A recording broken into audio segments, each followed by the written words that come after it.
Hello friends, welcome to Ilakkis kitchen. இன்றைக்கி இலக்கீஸ் கிச்சனில் முருங்கைக்கீரை வச்சு கேவுரு அடை எப்படி பண்ணுறது தான் பார்க்க போகிறோம். வாங்க பார்க்கலாம். இப்போ ஒரு பவுலில் 2 கப் கேவுரு மாவு எடுத்துக்கோங்க. இதில் 3/4 ஸ்பூன் உப்பு சேர்த்துக்கோங்க. 1 ஸ்பூன் தனி மிளகாத்தூள் சேர்த்துக்கோங்க. சேர்த்துட்டு நல்லா பிசைஞ்சு விட்டுருங்க. உப்பும் தனி மிளகாவும் நல்லா கலந்து விட்டுட்டு இப்போ நம்ம கட் பண்ணி வச்சுருக்க ஆனியனை சேர்த்துக்கலாம்.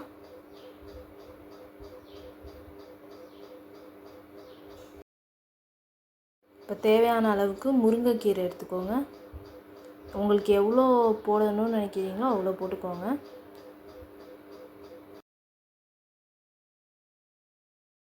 இப்போ இது எல்லாத்தையும் நல்லா கிளறி விட்டுட்டு இப்போ கொஞ்சம் கொஞ்சமாக தண்ணி சேர்த்து நல்லா பிசைஞ்சு விட்டுருங்க. ரொம்ப சப்பாத்தி மாவு அளவுக்கு இதுவாகவும் பிசைய வேணாம், கொஞ்சம் குழகுழப்பாக இருந்தால் ஓகே தான். இப்போ மாவை நல்லா ஒரு சேர பிசைஞ்சிக்கோங்க. கொஞ்சம் கொஞ்சமாக தண்ணி ஊற்றி நல்லா பிசைஞ்சு எடுத்துக்கோங்க. இதோ இந்த பதத்தில் இருந்தால் கரெக்டாக இருக்கும். சப்பாத்தி மாவு மாதிரி ட்ரையாக இருக்கக்கூடாது, நல்லா தண்ணி தளன்னு இருக்கணும். நல்லா வீடியோவில் தெரிகிற மாதிரி அந்த பதத்துக்கு இருந்தாலே போதும். நம்ம அப்படியே தோசைக்கல்லில் அப்படியே எடுத்து கையாலே தட்ட போகிறோம். ஸோ இந்த பதத்துக்கு இருந்தால் கரெக்டாக இருக்கும். ஸ்டவ் ஆன் பண்ணிவிட்டு ஒரு தோசைக்கல்லை வச்சுருங்க. அதில் கொஞ்சோண்டு எண்ணெயை ஒரு துணியால் தடவிக்கோங்க. இப்போது கேவுரு அடையை ஒரு ரவுண்டாக எடுத்து அதை நல்லா தண்ணியை தொட்டு தொட்டு நல்லா ஸ்ப்ரெட் பண்ணி விடுங்க. நல்லா ரவுண்ட் ஷேப்பில் ஸ்ப்ரெட் பண்ணி விடுங்க.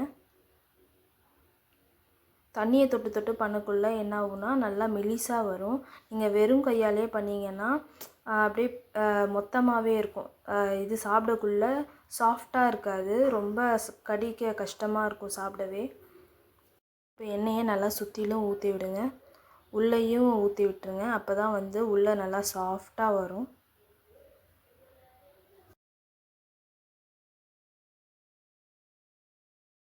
ஒரு 3 to 4 மினிட்ஸ் நல்லா ஒரு சைடு வெந்தவுடனே இன்னொரு சைடு திருப்பி போட்டுருங்க.